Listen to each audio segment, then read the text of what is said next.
Assalamualaikum warahmatullahi wabarakatuh. Alhamdulillah wassalatu wassalamu ala rasulillah wa ala alihi wa sahbihi wa man tabi'ahu wa mawalah. Subhanaka la ilma lana illa ma'allamtana innaka antal alimul hakim.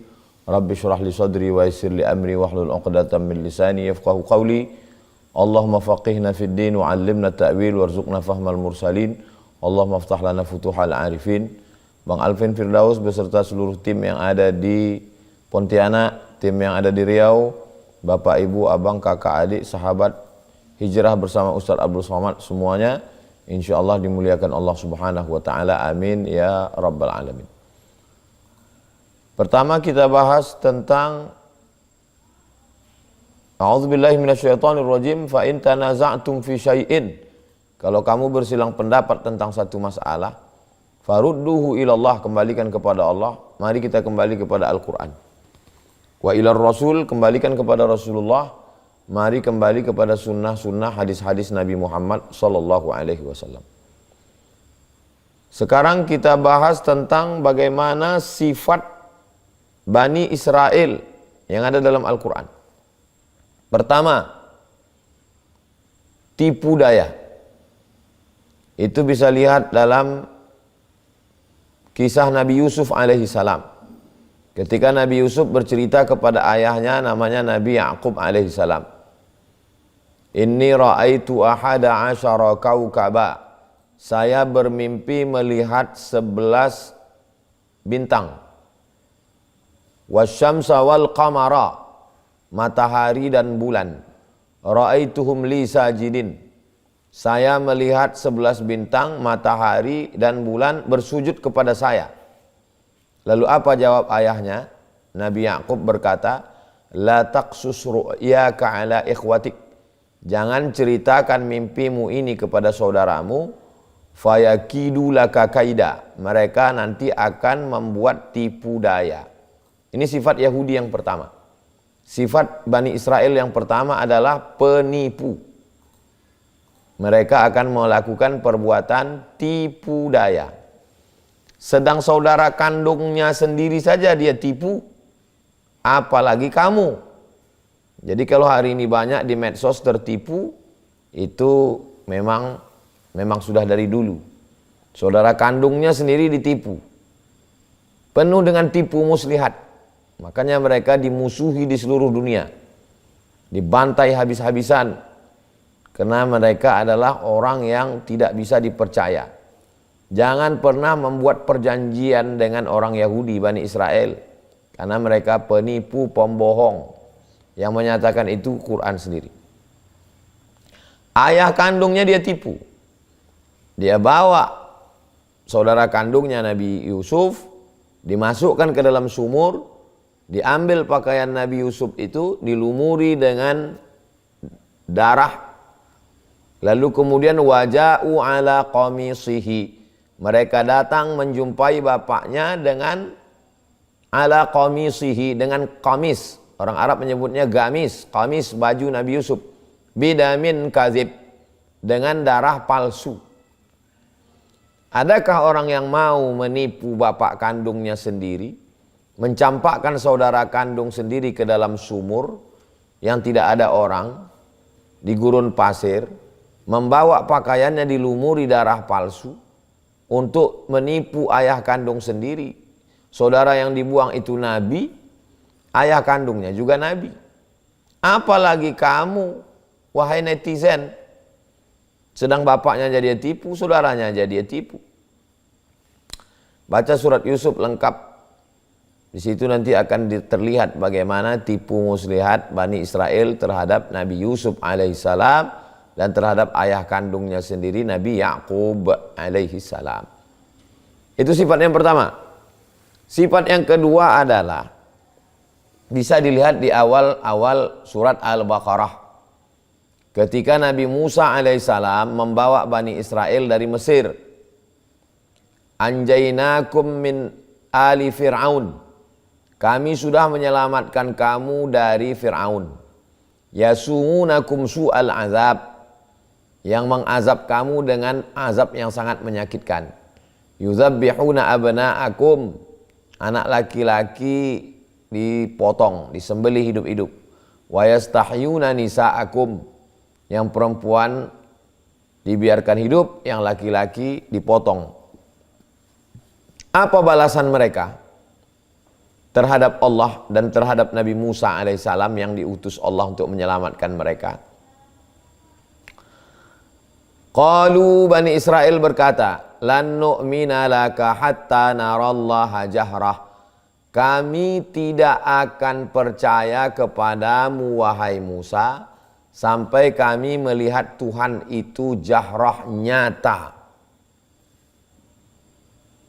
Saya belum pernah lagi ketemu preman yang datang ke majelis pengajian saya dan berkata, Ustadz Somad, saya tidak akan percaya kepadamu sebelum saya melihat Tuhan itu nyata. Mereka begitu lantangnya melawan Nabi Musa alaihissalam. Kami tidak akan percaya kepadamu sebelum kami melihat Tuhan itu nyata. Selama Tuhan itu gaib, tidak nyata, kami tidak percaya kepadamu. Nabi Musa terus membawa mereka. Begitu dibawa mereka menyeberang Laut Merah, ketemu dengan paganisme, orang yang menyembah berhala. Apa kata Bani Israel? Ya Musa ij'al lana ilahan kama lahum alihah. Wahai Musa, buatkan kami Tuhan seperti Tuhan-Tuhan mereka. Kami mau minta buatkan Tuhan seperti Tuhan mereka. Gila. Jadi Al-Quran itu memaparkan sifat asli Bani Israel terhadap nabi-nabi yang dikirim Allah Subhanahu wa ta'ala. Kita umat Islam kalau tidak setuju dengan ustadz, ya udah nggak setuju aja, paling ngejek-ngejek ustadz melalui fake account, biasa itu. Tapi belum pernah lagi, Ustadz Somad tolong buatkan saya Tuhan seperti Tuhan mereka, belum ada lagi. Bani Israel langsung kepada Nabi Musa, ij'al lana ilahan kama lahum alihah, buatkan kami Tuhan-Tuhan seperti Tuhan mereka. Perjalanan berlanjut. Gurun pasir Sahara, Sinai. Tidak ada atap, tidak ada pokok kayu, tidak ada bangunan tempat bernaung. Melapor ke Nabi Musa, Nabi Musa kami kepanasan. Wa dhallalna alaikumul ghamama. Kami naungi kamu pakai awan. Dinaungi awan dari atas, adem ayam tentram dingin. Anzalna alaikumul manna wassalwa. Kami turunkan makanan dari surga untuk kamu. Nama makanannya manna dan salwa. Terus apa pembalasan mereka? Ya Musa, ud'u lana rabbaka yukhrij lana mimma tumbitul ardu min baqliha wa qithaiha wa fumiha wa adasiha wa basaliha. Musa, tolonglah minta ke Tuhanmu supaya dikeluarkannya bakliha, sayur-sayur, wa fumiha, bawang merah, wa adasiha, kacang adas, wa basaliha, bawang merah, wa fumiha, bawang putih. Sampai apa kata Allah? Atastabdiluna alladhi huwa adna billadhi huwa khair. Kenapa kamu minta makanan yang kualitasnya rendah, padahal kamu sudah diberikan makanan yang berkualitas bagus, kualitas tinggi? Belum pernah tamu saya yang dikasih makanan Minang, entah itu dari Jawa, entah dari Kalimantan. Ustadz, tolonglah makanannya. Kita masih menjaga adab, masih menjaga sopan. Yahudi Bani Israel ini tak ada sopan santun tata krama. Langsung aja, Musa, tolong berdoa sama Tuhanmu. Kami mau minta sayur, minta bawang merah, minta bawang putih, minta kacang adas. Allah marah kepada mereka. Inilah perbuatan Bani Israel. Kalau ke nabinya saja begitu, apalagi ke netizen. Tak usah cerita kepada orang Palestina. Lalu kemudian perjalanan berlanjut. Nabi Musa alaihissalam naik ke atas bukit Tursina. Sampai ke atas Waturi Sinin, bukit Tursina.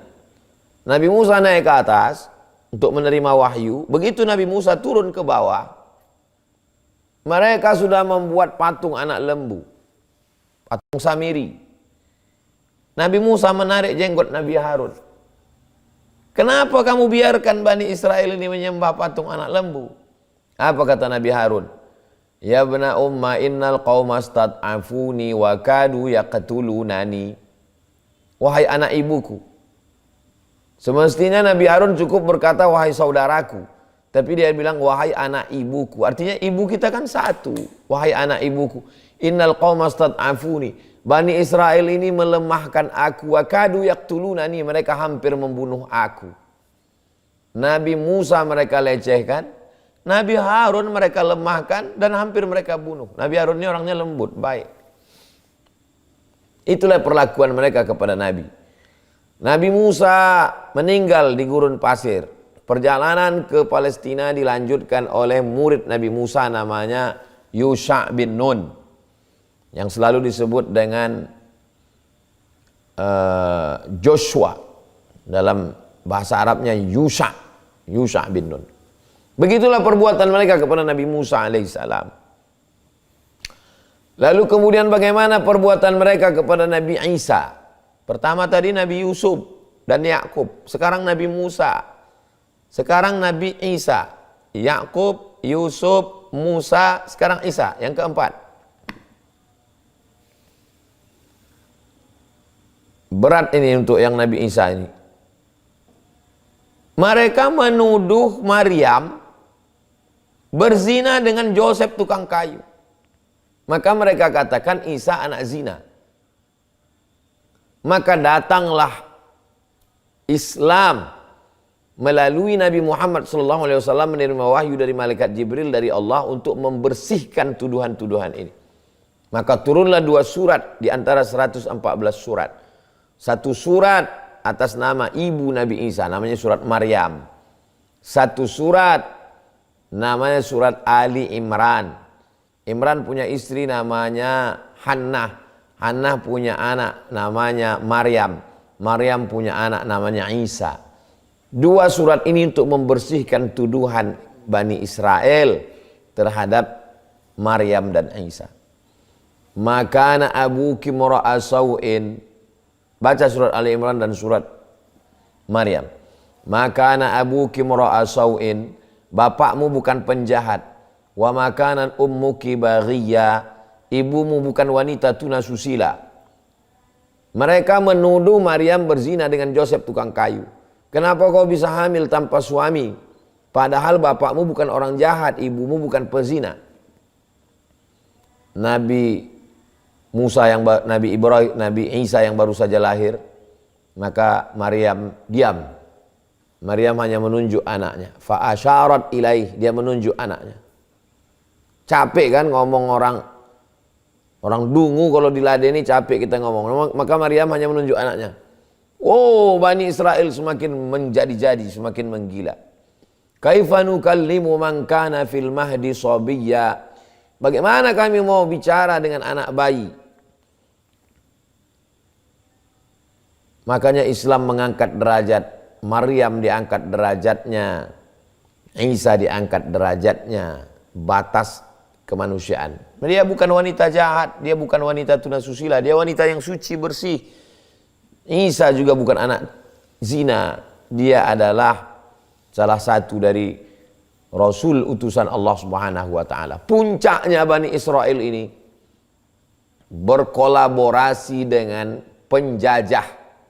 Waktu itu yang menjajah Palestina adalah Romawi. Maka Bani Israel berkolaborasi dengan Romawi ingin menangkap Nabi Isa. Murid-murid Nabi Isa solid. Kecuali ada satu pengkhianat namanya Yudas Iskariot. Disogok dengan 30 keping uang. Akhirnya dia menunjukkan persembunyian. Maka berkoalisilah Bani Israel dengan Romawi mau menangkap Nabi Isa. Itulah yang diceritakan Allah. Wa ma qataluhu, mereka tidak berhasil membunuhnya. Wa ma salabuhu, mereka tidak menyalibnya. Walakin syubbiha lahum, mereka tersilap tersalah. Mereka membunuh orang yang diserupakan dengannya. Itulah dia Yudas Iskariot. Wa ma qataluhu yaqina. Mereka tidak yakin benar-benar membunuhnya. Kejahatan Yahudi ini menjadi dendam kesumat sampai hari ini. Makanya Mel Gibson membuat film The Passion of Christ, penderitaan Isa. Film itu ditolak oleh Yahudi Amerika besar-besaran. Kenapa ditolak? Karena film itu dianggap memusuhi bangsa Semit. Bangsa Semit maksudnya adalah orang Yahudi. Karena di film itu memang Yahudi lah yang membunuh Nabi Isa. Memang Bani Israel lah penjahat satu-satunya yang berkolaborasi, bekerja sama dengan orang Romawi penjajah. Kejahatan mereka yang luar biasa kepada nabi-nabi. Nabi Yakub, Nabi Yusuf, Nabi Ibrahim, Nabi Musa, Nabi Isa, sekarang Nabi Muhammad SAW. Bagaimana perbuatan mereka dengan Nabi Muhammad SAW? Hanya bertahan 2 tahun bertetangga dengan Nabi Muhammad. Yahudi Bani Nadir, Yahudi Bani Quraizah, Yahudi Qainuqa, Yahudi Khaybar. Bertetangga 2 tahun di Madinah. Habis itu mereka mengkhianati Nabi Muhammad. Berkoalisi, lagi-lagi suka. Berkoalisi dengan orang kafir musyrik dari Makkah. Udah jelas dalam perjanjian Piagam Madinah, kita sesama orang Madinah ini menjaga. Mereka berkhianat, bekerja sama dengan orang Makkah menyerang Nabi Muhammad SAW. Itulah yang dikenal dengan perang Ahzab. Ahzab artinya perang koalisi. Kenapa disebut dengan perang koalisi? Karena melawan koalisi 3. Kafir Quraisy Makkah, Yahudi pengkhianat, dan orang-orang munafik yang ada di Madinah. Berkoalisi 3. Itulah yang kalau kita pergi ke Madinah, kita berziarah ke Masjid 7. Kenapa Masjid 7? Karena 7 pos penjagaan. Disebut dengan parit, waktu menggali parit. Disebut dengan perang Khandaq, perang parit. Karena strategi menggali parit datang ide dari Salman Al-Farisi. Kita gali parit. Disebut dengan perang Khandaq karena menggali parit. Disebut dengan perang Ahzab koalisi karena melawan 3 koalisi besar. Disebut dengan Masjid 7. Nanti kalau pergi umroh sehingga ke Masjid 7 karena 7 pos penjagaan waktu menggali parit itu. Itu pengkhianatan besar. Mereka mengundang Nabi SAW ke Khaybar. Yahudi Bani Nadir, Yahudi Quraizah, Yahudi Qainuqa, Yahudi Khaybar. Sampai di Khaybar mereka tanya, suka makanan apa? Ya Nabi jawab, saya suka kaki kambing bagian depan, kaki belakang, kaki depan. Mereka tanam racun sebanyak-banyaknya di situ. Datang malaikat Jibril ngasih tahu. Sempat tertelan. Makanya waktu Nabi menjelang meninggal mengatakan kepada Sayyidatuna Aisyah, ada sisa-sisa racun Yahudi yang mereka tanamkan di makananku ketika di Khaybar. Ada seorang Yahudi namanya Labid bin A'sam. Labid bin Al-A'sam, tukang sihir. Dia suruh anak buahnya mencuri rambut Nabi untuk menyihir Nabi. Dikasih tahu malaikat Jibril alaihissalam. Diikat dalam 11 simpul tali. Keluarlah 11 ayat untuk membuka simpul buhul-buhul itu. Qul a'udzu birabbil falaq min syarri ma khalaq min syarri ghasiqin idza waqab min syarri naffatsati fil 'uqad min syarri hasidin idza hasad. Qul a'udzu birabbin nas malikin nas ilahin nas min syarri waswasil khannas alladzi waswisu fi sudurin nas minal jinnati wan nas. 11. Makanya sebelum tidur malam kita tiupkan itu di tapak tangan. Dihembuskan ke muka, ke kepala, ke badan semua. Mau tidur malam dengan bangun pagi. Habis maghrib, mau tidur malam menjaga kita sedang tidur. Bangun pagi awal hari menjelang siang. Habis maghrib awal malam. Ada orang sakit begitu juga. Itu kronologis sebab asbabun nuzul turunnya ayat itu. Yahudi, perang, racun, santet, sihir untuk membunuh Nabi. Kullama ja'akum rasulun bima la tahwa anfusukum. Setiap kali datang Rasul, kalau tidak sesuai dengan keinginan kamu, hai Bani Israel, fariqan kadzabtum fa fariqan taqtulun. Kalau tidak kamu dustakan, kamu bunuh. Dustakan, bunuh. Dustakan, bunuh. Nabi Isa mereka bunuh, tak berhasil. Nabi Muhammad mereka bunuh, tak berhasil. Inilah kerja-kerja. Jadi kalau mereka membunuh orang Palestina, memang perbuatan mereka itu, Bani Israel. Jadi orang kalau ngaji dia insya Allah paham. Insya Allah paham. Jadi umat ini, semakin hikmah dari ini semakin mengaji lagi. Alhamdulillah kita bisa ngaji. Nah, lalu kemudian teruslah berlanjut. Mereka pun menyebar ke sana kemari ke seluruh dunia. Lalu kemudian sampai masanya mereka ingin berkumpul lagi kembali ke Palestina. Tokohnya namanya Theodor Herzl. Theodor Herzl melihat bahwa ada satu negara yang menjadi inspirasi dia. Nama negaranya Serbia. Serbia yang dulu menghantam Bosnia. Nama presidennya Slobodan Milosevic. Pemerkosaan, pembunuhan. Theodor Herzl melihat Serbia ini. Dari Serbia ini dia berpikir untuk membuat negara. Dia datang menghadap Sultan Abdul Hamid, Turki Utsmani. Dia kasih duit emas. Sultan Abdul Hamid tidak mau. Kata Sultan Abdul Hamid, ini didapatkan dengan, tidak mungkin saya serahkan Palestina ini. Akhirnya dendam kesumat Bani Israel, mereka gulingkan Turki Utsmani, hancur. Lalu kemudian karena benteng persatuan penjaga umat Islam ini tumbang, akhirnya ini dijajah, negeri ini dijajah. Palestina dijajah oleh Inggris. Indonesia dijajah oleh Belanda. Brunei Darussalam, Singapura, Malaysia dijajah oleh Inggris. Maroko dijajah oleh Prancis. Maroko, Aljazair, Tunisia, Prancis. Libya dijajah oleh Mussolini dari Italia. Orang kafir ini obok-obok negeri Islam. Lalu kemudian Inggris memberikan Palestina. Yang paling berdosa di dunia ini adalah Inggris. Inggrislah memberikan Palestina ini kepada Yahudi. Yahudi pun berdatangan ke Palestina. Mereka awalnya datang sebagai pelarian. Tidak diterima di mana-mana karena semua orang tahu Yahudi ini jahat. Hitler pun benci, orang jahat macam Hitler pun benci kepada Yahudi. Berarti lebih jahat daripada semua orang jahat di dunia ini. Maka akhirnya mereka pun sebagai pengungsi datang ke Palestina. Terimalah kami wahai Palestina. Orang Palestina lembut. Orang Palestina dikenal dengan kelembutannya. Diterimalah mereka. Tahun 1946 berdatangan. Akhirnya kata pepatah orang Melayu, Belanda minta tanah, dikasih hati makan jantung. Tamu tak tahu diuntung. Mereka menjajah Palestina. Sampailah hari ini.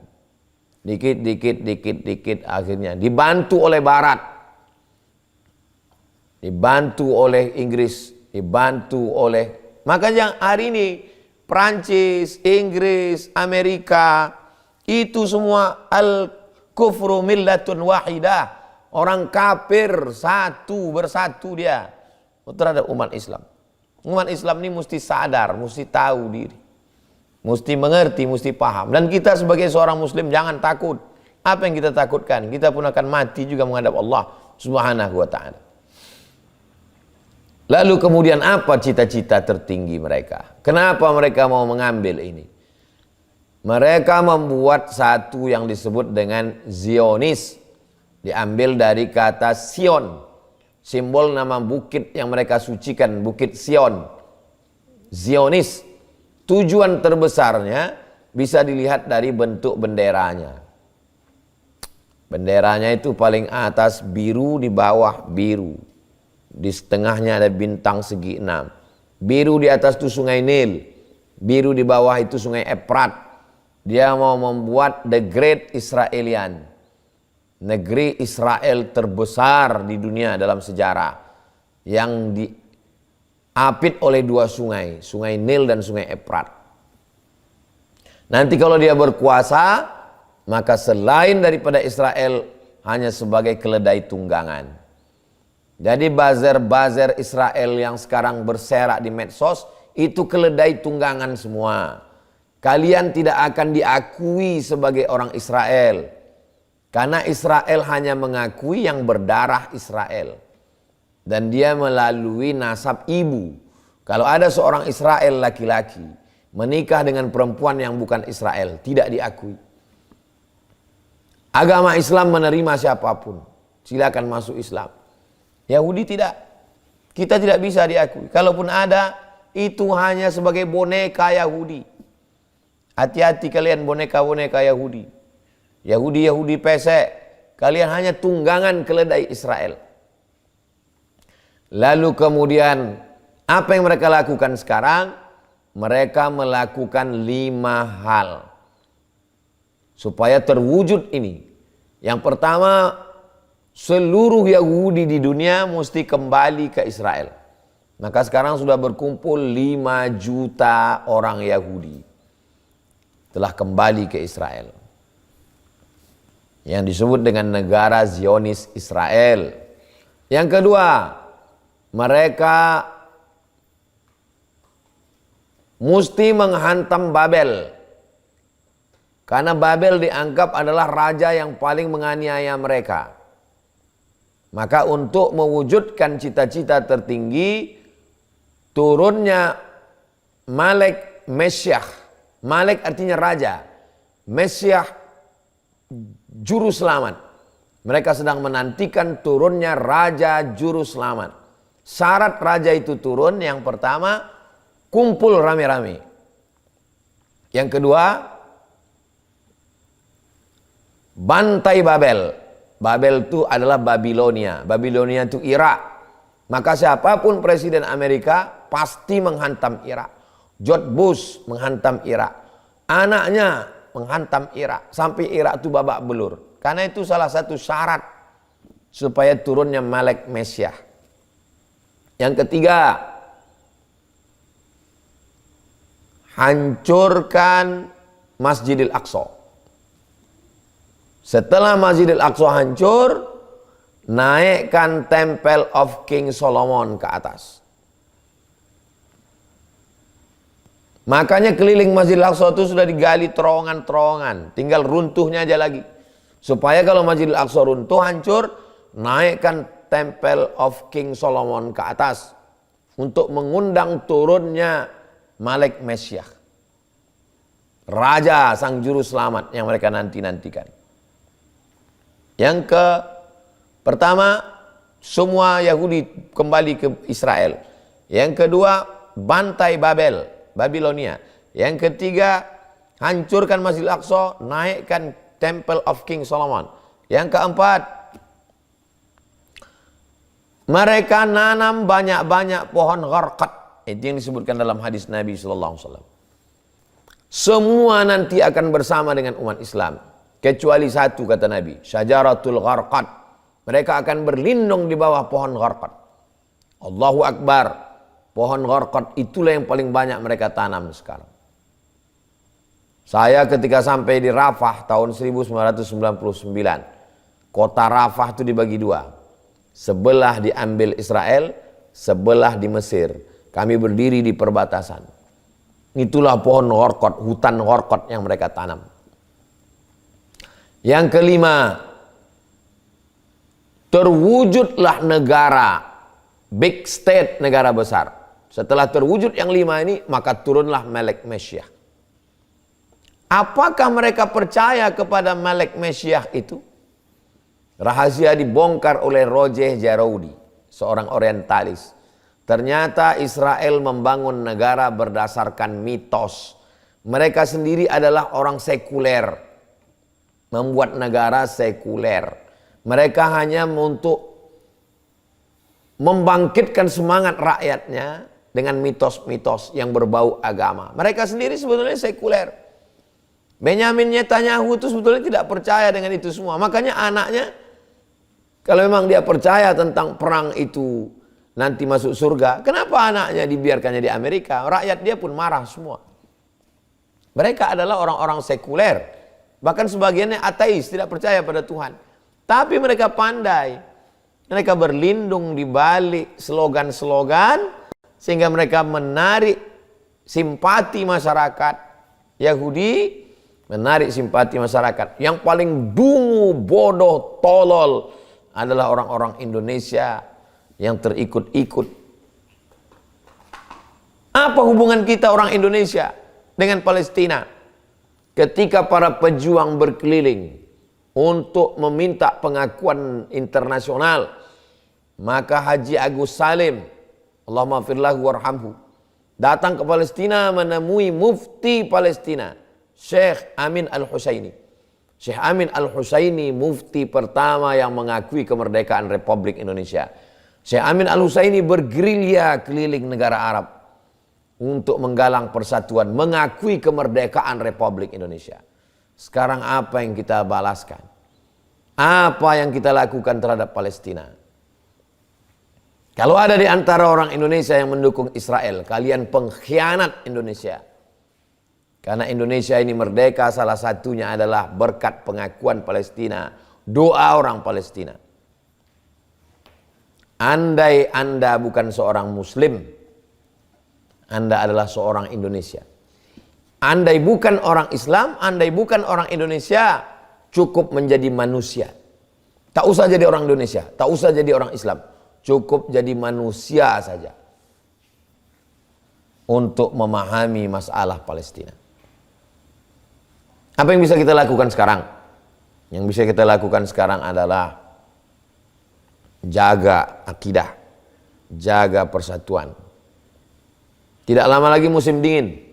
Sudah masuk musim dingin November, Desember. Siapkan selimut, makanan, roti, minyak. Kirimkan melalui bantuan-bantuan.